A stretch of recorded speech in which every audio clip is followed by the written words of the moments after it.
Good morning friends, मैं हूं आपका होस्ट और दोस्त राजीव मिश्रा और मैं इस समय सीधे लंदन से आपके साथ जुड़ रहा हूं। और लंदन वो जगह जहां पर एक नई सुबह है और नई सुबह के साथ हर दिन यहां पर मौसम बदलता है। और जाहिर सी बात है, फाइनल मुकाबले से ठीक पहले आपके भी जहन में बड़ा सवाल होगा, जो ये मैच देखना चाहते हैं उनके जहन में भी बड़ा सवाल होगा। और जो फैंस हैं हिंदुस्तान के 140 करोड़ लोगों की जो शुभकामनाएं हैं वो भी ये जानना चाहती होंगी कि मौसम कैसा है लंदन में। दरअसल मौसम की बात करें तो पल पल यहाँ मौसम बदलता रहता है। पिछले 2 दिनों में मौसम में काफ़ी बदलाव देखने को मिला था। आज सुबह 6 बज रहे हैं यहाँ लंदन समय अनुसार 6 बज रहे हैं और सुबह हल्की-हल्की हवा चल रही है और हवा के साथ-साथ यहाँ पर ओवरकास्ट कंडीशंस भी देखने को मिल रही है। मेरे ठीक पीछे आप ये देख पा रहे होंगे, थोड़ा-सा क्लाउडी वेदर है और इस क्लाउडी वेदर से एक बात के संकेत तो साफ मिल रहे हैं कि यहाँ पर हैवी कंडीशंस होंगी। लेकिन दूसरी अच्छी बात ये है जो मैं आपको बता दूँ, मौसम विभाग की जो जानकारी बीबीसी की तरफ से जो 1 हफ्ते का वेदर फोरकास्ट आया है उसमें बारिश नहीं है। सबसे इम्पोर्टेंट मुद्दा है कि बारिश नहीं है और अगर बारिश नहीं है तो फिर खेल पूरा होगा और खेल पूरा होगा तो फिर ज़ाहिर-सी बात है टॉस बड़ा इम्पोर्टेंट हो जाएगा। क्योंकि देखिए, मैं आपको 2 बड़ी इम्पोर्टेंट चीज़ें यहाँ पे बताना चाहता हूँ। पहली इम्पोर्टेंट चीज़ वो ये है कि टेस्ट मैच जो आज शुरू हो रहा है यानी कि 7 जून और 8 जून को मौसम जो है ऐसी थोड़ा-सा वेदर रहेगा, यानी हैवी वेदर रहेगा, ओवरकास्ट कंडीशंस रहेंगी। और ख़ास तौर से अगर हम बात करें टेम्परेचर की तो जो मैक्सिमम टेम्परेचर है थर्सडे को वो लगभग 22 डिग्री होगा और फ्राइडे को 23 डिग्री। जो अच्छी बात है वीकेंड पे यानी कि सैटरडे और संडे ये 2 दिन जो है मौसम बहुत सुहाना रहने वाला है अगर हम लंदन की बात करें। और यहाँ पर मौसम तब 26 डिग्री तक मैक्सिमम जा सकता है, यानी कि आइडियल कंडीशंस होगी तब बल्लेबाजी के लिए। और ऐसे में टॉस जीतना बड़ा इंपॉर्टेंट हो जाएगा। जो भी टीम टॉस जीतेगी वो पहले यहाँ पर गेंदबाजी करना चाहेगी, बिकॉज ऑफ जिस तरह की ये ओवरकास्ट कंडीशंस यहाँ पे देख रहे हैं, यानी कि 23 गेंदबाजों को यहाँ थोड़ी मदद मिल सकती है। पिच पे घास भी छोड़ी गई है, तो ये एक बड़ा इंपॉर्टेंट टॉस होने जा रहा है डब्ल्यूटीसी फाइनल के लिहाज से। आपको भी प्रिपेयर रहना पड़ेगा और मुझे लग रहा है हिंदुस्तान के जो तमाम फैंस हैं वो भी ये दुआ कर रहे होंगे कि रोहित शर्मा टॉस जीत जाएं, पहले गेंदबाजी करें और भारतीय तेज गेंदबाज अपना पहला इम्पैक्ट ओवल के मैदान पर छोड़ते हुए नजर आए। तो ये इस समय ओवल के मैदान पर जो टेस्ट मैच होने जा रहा है उसकी अपडेट है और ये मॉर्निंग अपडेट है जो वेदर को लेकर है। और वेदर अभी हाल फिलहाल भले ही आपको ओवरकास्ट नज़र आ रहा हो, लेकिन कुल मिलाकर यहाँ पर मैच समय से शुरू होगा क्योंकि बारिश की संभावना बिल्कुल नहीं है। हवा थोड़ी चलती रहेगी। यहाँ पे ठंडक है, आप देख रहे हैं, मैंने भी जैकेट डाली हुई है और ये सुबह 6 बज रहे हैं, यानी कि अब से 4.5 घंटे के बाद मैच जब शुरू होगा।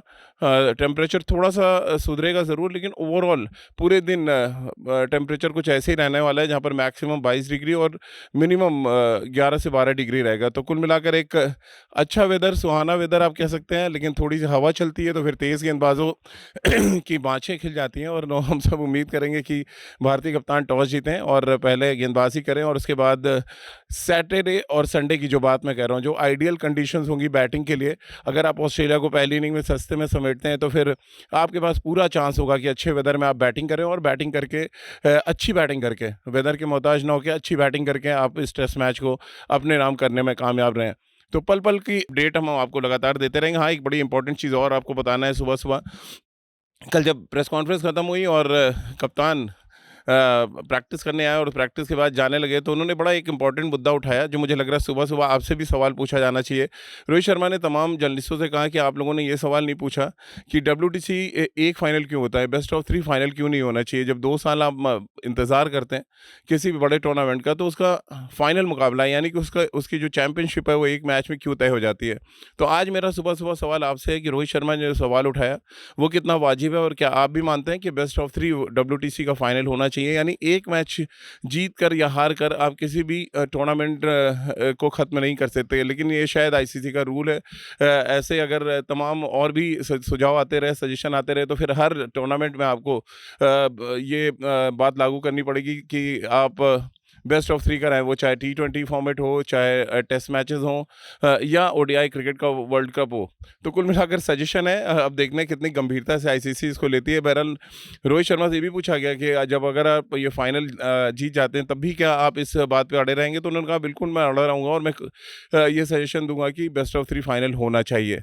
तो कुल मिलाकर अभी ये अपडेट है बड़ा, जैसा कि मैंने आपको बताया कि मौसम यहाँ पर ओवरकास्ट रहेगा पूरे दिन ज़रूर। हो सकता है दोपहर के बाद थोड़ा-सा चेंज ज़रूर देखने को मिले, लेकिन इनिशियली यानी सुबह 10 साढ़े 10 बजे तक जब टॉस होगा, तो कुछ ऐसे ही ओवरकास्ट कंडीशंस होंगी जहाँ पर तेज़ गेंदबाजों को मदद मिलेगी। और जैसा मैंने बड़ा इंपॉर्टेंट मुद्दा आपके सामने रखा कि सैटरडे और संडे बैटिंग के लिए बहुत आइडियल कंडीशंस होंगी ओवल में। तो फिर आपको टॉस जीतना यहाँ पे बहुत ज़रूरी होगा, क्योंकि तेज़ गेंदबाज अगर आपके अच्छी गेंदबाजी करते हैं तो आपके पास बहुत अच्छा मौका होगा इस टेस्ट मैच में न सिर्फ बढ़त लेने का, बल्कि इस टेस्ट मैच में अपना कब्जा बनाने का भी। क्योंकि भारत ने जो गलतियाँ न्यूजीलैंड के खिलाफ की टेस्ट मैच के दौरान जो साउथहैम्पटन में खेला गया, उन गलतियों से भी भारतीय टीम ने काफ़ी कुछ सीखा होगा। क्योंकि अगर आप प्लेइंग 11 पे भी नज़र डालें, जो अब से कुछ ही घंटों के बाद आपके सामने होगी, हालांकि क्रिकेट ज्ञान के प्लेटफॉर्म पर हमने बहुत पहले इस प्लेइंग 11 को आपके सामने रख दिया था। तो इंतज़ार आपको भी करना पड़ेगा, और प्लेइंग 11 के साथ साथ संकेत भी मिल जाएंगे कि 2 स्पिनर खेल रहे हैं या 3 यहाँ पर पेस बॉलर के साथ भारतीय टीम जाती है। हालांकि ऑस्ट्रेलिया ने अपनी टीम अनाउंस कर दी है, वो सिर्फ 1 स्पिनर के साथ इस मुकाबले में उतर रहे हैं। तो मुझे भी तैयार होकर निकलना है स्टेडियम, आप भी फटाफट तैयार हो जाएँ। और ये बड़ा अपडेट मैंने जो आपको दिया कि वेडनेसडे और थर्सडे यहाँ पर थोड़ा-सा ओवरकास्ट कंडीशंस मिल सकती हैं, तेज़ गेंदबाजों को थोड़ी मदद मिल सकती है, लेकिन फ्राइडे ऑनवर्ड्स जैसा कि मैंने कहा वीकेंड में अच्छी बल्लेबाजी की कंडीशंस होगी। तो बहुत ज़रूरी है, पहला तो एक आप टॉस जीतें, और दूसरा उसके बाद आपके तेज़ गेंदबाज जो यहाँ पे इस समय परिस्थिति बन रही है और जिस तरह की पिच है ओवल में, उसका पूरा फ़ायदा उठाएँ, अच्छी बल्लेबाजी करें और इस टेस्ट मैच को अपने नाम करें। और जिस तरह मैंने चर्चा की शुरुआत में कहा कि 140 करोड़ लोगों की शुभकामनाएं लेकर क्रिकेट ज्ञान का प्लेटफॉर्म पहुंचा है इंग्लैंड, और हम सब की दुआएं निश्चित रूप से काम आएंगी। भारतीय टीम को शुरुआत अच्छा करना पड़ेगा, और किसी भी टेस्ट मैच में किसी भी फॉर्मेट की अगर हम बात कर लें, अगर आप शुरुआत अच्छा करते हैं, पहला इम्पैक्ट अच्छा डालते हैं, तो फिर टेस्ट मैच हो, चाहे T20 हो या ओडीआई क्रिकेट हो, आपको उसको जीतने में बहुत आसानी हो जाती है। तो पहली चोट भारतीय टीम को बड़ी इंपॉर्टेंट करनी पड़ेगी इस टेस्ट मैच में। पहला सेशन बहुत इंपॉर्टेंट होगा, आप चाहे गेंदबाजी कर रहे हो या बल्लेबाजी कर रहे हो, बट आइडियली यही है कि आप गेंदबाजी करें और पहले सेशन में कम से कम 3 विकेट निकालें, और फिर आप प्रेशर में डालें ऑस्ट्रेलिया को। तो वेदर अपडेट में लंदन से फिलहाल हमारे साथ इतना ही, लेकिन लगातार आप क्रिकेट ज्ञान के प्लेटफॉर्म पर हमारे साथ जुड़े रहिए।